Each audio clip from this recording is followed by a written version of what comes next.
하는 동안 조금 더 고심해서 출제자가 의도하고 있는 바를 이렇게 콕 집어내는 것이 합격 답안을 생산하는 길이다라고 이야기했습니다.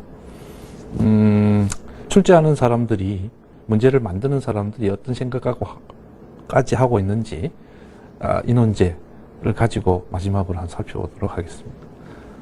사실은 이제 연세대학교에서 과거에 나왔던 지문 중에 하나하고 쌤이 또 마련한 지문하고 섞어서 한번 문제를 간단한 문제로 500~600자짜리로 한번 만들어 본 겁니다. 이게 논제는 연세대에서 나왔던 그대로 제가 했습니다. 원래 이제 거기 연세대 문제에서는 3가지 사례를 줬습니다. 지금 그 중에서 요거 이제 낮에 신문에 실려 있는 소크라테스와 그의 제자가 등장하는 희곡 작품, 실제 상황이 아니고 풍자 희곡 작품입니다. 거의 봉숭아 학단 수준입니다. 그다음 짜증내는 선생과 바보 같은 학생 이렇게 설정되어 있습니다. 가에는 제가 이제 인터넷에서 찾은 글입니다.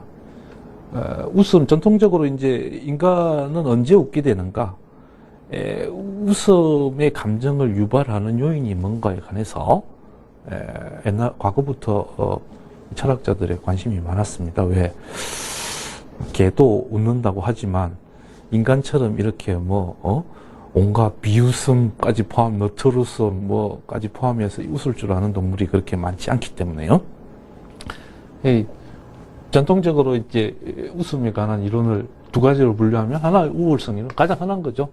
우리가 코미디 프로를 보고 있으면 코미디언들이 완전 찌질이 같은 행동을 할 때 그 바보 같은 모습을 보면서 내가 우월하다는 생각을 가지게 되죠.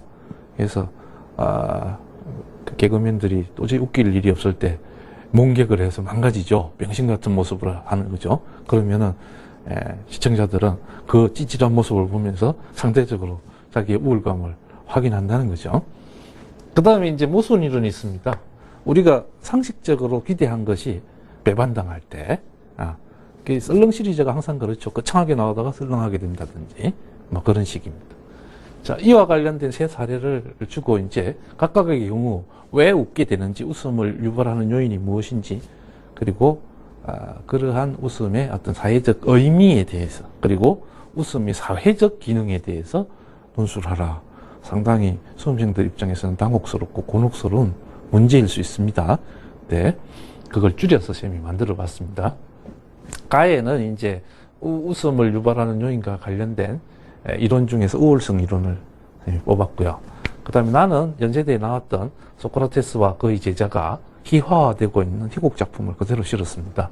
자, 가의 개념을 가지고 나의 이 상황이 우리들에게 웃음을 우리들로 하여금 웃게 만드는 이유가 뭐냐, 그리고 그러한 종류의 웃음이 사회적으로 어떤 의미를 갖느냐, 이렇게 물었습니다. 자, 그와 관련해서 쌤이 이 2 이론을 한번 통합을 시도를 해보겠습니다. 여러분 잠깐 한번 생각해 보십시오. 우습다라는 말 아시죠? 우습다, 참 우습다. 가찮게 보인다는 뜻도 되고, 진짜 웃긴다는 뜻도 되고, 반대말이 뭔지 한번 얼핏 생각해 볼 수 있겠어요? 우습다의 반대말. 안 우습다. 그거는 반대말 아니고 부정어예요, 부정어. 그거 아니고, 예를 들어서 간다 반대말은 안 간다가 아니고 온답니다. 높다 반대말 안 높다, 낮답니다. 그런 식으로. 시간 관계상 무섭다.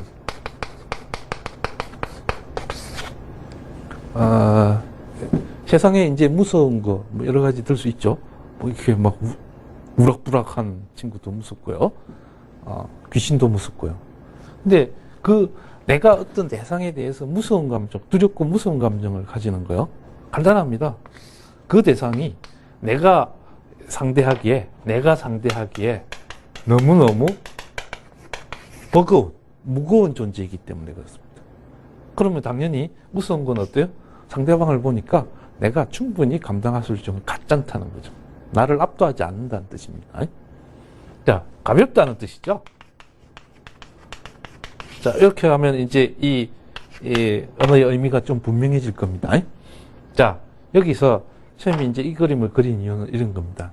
자, 이 웃음의 감정은요, 정적인 게 아닙니다. 이렇게 하면 탁 웃게 되고, 그 동적인 구조를 잘 봐야 된다는 뜻입니다. 이 우월성 이론과 모순 이론을 한번 통합해 보겠습니다. 자, 내 앞에 딱 등장하는 어떤 대상이 내가 감당할 수 없을 정도로 무거운 존재였어. 나를 막 억누르는 거야. 그게 폭력, 힘일 수도 있고요. 권력일 수도 있고, 요즘은 미모일 수도 있어요. 나보다 잘생기고 잘난 사람, 또 지식일 수도 있어요. 뭐 많이 아는 사람 나보다. 그 앞에서 우리는 항상 작아집니다. 우리를 압도하는 거죠. 스트레스 받죠. 어떤 대상이 내가 감당하기 힘들 정도로 무거운 존재였는데, 그 무거운 존재한테는 당연히 내가 무서운 감정을 느끼죠. 두려운 감정을 느끼죠. 그래서 위축되어 있었는데, 한없이 위축되어 있었는데, 알고 보니까 걔가 사실은 그 정도로 무서운 존재가 아니었던가. 그게 딱 확인되는 순간, 그 눌렸던 스트레스에서 스프링처럼 탁 하고 반전돼서 튀어나오는 그게 웃음의 감정입니다. 그러니까 눌렸던 감정이 해소되면서 나타나는 게 웃음이죠. 예를 들면 평소에 늘 찌질한 애가 찌질한 짓거리 하면 짜증나지 웃기지 않아요. 그런데 평소에 근엄하고 멋있고 이런 사람이 실수를 해서 넘어지잖아요. 우스운 거예요. 왜? 그 사람은 나보다 우월한 존재였고 나를 압도하는 존재가 찌그러지는 모습을 보면서 그게 아니구나 하는데 해방감에서 웃음이 튀어나오는 거거든요. 그러니까 굉장히 웃음이라는 감정은 동적이다, 정적이 아니고, 요거를 염두에 두고 한번 보겠습니다. 자, 소크라테스와 그의 제자의 모습이 병신처럼 희화화되어 있어. 그렇게 뭐 대단한 철학자도 아니고 짜증나는 선생이고, 원래 소크라테스 하면 우리는 이렇게 알고 있습니다. 다른 여러 선생과는 달리 지식을 주입하는 것이 아니라 제자에게 질문을 하고 또 함으로써 제자의 무지를 스스로 깨닫게 하는 위대한 선생이라는, 그렇게 알려져 있습니다. 그리고 그의 제자들은 여기 희곡 작품이 나오는 찌질이가 아니고 봉숭아학당의 맹구 수준이 아니고요. 플라톤, 아리스토텔레스, 서양 철학을 기초한 사람들이 그의 제자입니다. 그러면 우리는 소크라테스와 그의 제자 하면은 어떤 느낌을 가지고 있습니까? 지적으로 도저히 당할 수 없는 압박감을 우리는 그들에게 가지고 있습니다. 그런데 그들의 모습이 알고 보니 병신이야. 거기서 우리는 그 모습을 보고 웃게 되는 겁니다. 예를 들어서 여러분 예시 답안에 써놨지만 봉산탈춤에 우리 교과서에 나오죠. 조선시대 후기에 평민들이 즐겨보았던 탈춤이요. 거기 등장하는 양반 상명행제는 병신들입니다. 뭐 외모부터 시작해서 하는 짓거리 무식하고요, 망정 맞고요, 그렇습니다.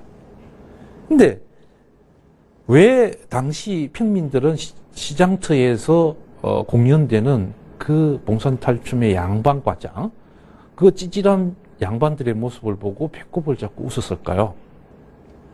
실제로 그 당시에 아무리 신분제가 와해되고 양반의 권위가 떨어졌다 하더라도 조선시대 평민들에게 양반은요, 호랑이보다 무서운 존재입니다. 생사 여탈권을 쥐고 있는 지배 계층입니다. 그들이 그렇게 실제로는 무서운 존재이기 때문에 장터에서 공연되는 봉산탈춤판에서 찌질이로 변모하는 걸 보면서 양반에 대한 억압감이 그 순간만큼은 해소되는 겁니다. 그 순간에 터져나온 것이 웃음인 겁니다. 자, 그러고 오늘날 사례를 한번 보겠습니다. 예를 들어서 뭐 인터넷이나 신문의 만평이나 인터넷 패러디물에 등장하는 사람들을 보십시오. 그들이 연예인이든 아니면 돈 많은 재벌이든 대통령인 것 간에 그들은 보통 사람들로서의 우리들보다 미모가 뛰어나건 강한 권력을 가지고 있던 돈이 많든 간에 현실적으로 우리의 삶에 영향을 미치면서 우리를 압도하는 존재들입니다. 그 우월한 존재들이 찌그러지는 모습을 보여줌으로써, 찌그러지는 모습으로 그림으로써 웃음을 유발하는 게 통상적인 패러디 인물의 일반적인 구조가 아니겠습니까? 그리고 우리들이 이런 종류의 웃음, 그러니까 우리를 억압하고 압박하는 것들로부터 우리 스스로를 해방시킴으로써 우리가 웃게 될 때 우리는 그 대상들에 눌려서 바로 보지 못했던 사회의 본질적인 모습, 또 다른 가능성, 현재는 이렇지만 우리가 이렇게 해볼 수도 있겠구나 하는 희망과 가능성을 보는 거죠. 그러면서 예를 들면 인터넷에 어떤 패러디물이 딱 뜹니다. 그 한 장면을 딱 보면서 현재 우리의 상황이 어떤 상황인지, 그리고 사실은 여기서 우리가 아무것도 할 수 없을 것 같았지만 사실은 우리를 억누르고 있는 그것들은, 그게 권력이 됐든 뭐가 돈이 됐든 간에 본질적으로는 사실은 약한 것이다 라는 걸 확인하면서 우리는 새로운 희망과 변화에 대한 용기를 갖게 되는 겁니다. 그것이 억압감의 해소로서의 웃음이 주는 사회적 기능이죠. 우리는 그 웃음을 통해서 자신감을 찾고 사회를 냉정하게 비판적으로 새롭게 바라볼 수 있는 자신감과 용기를 얻는 것입니다. 자, 8강까지 하면서 융통성, 사고의 융통성, 한 번 더 생각해보는 꼼꼼함, 여러 가지 이야기했습니다. 처음부터 자료, 복습 꼼꼼히 하시고 다시 한번 쫙 들어보시고 여러분이 합격 답안을 생산하는데 조금이나마 도움이 되었으면 좋겠습니다. 합격하시기 바랍니다. 감사합니다.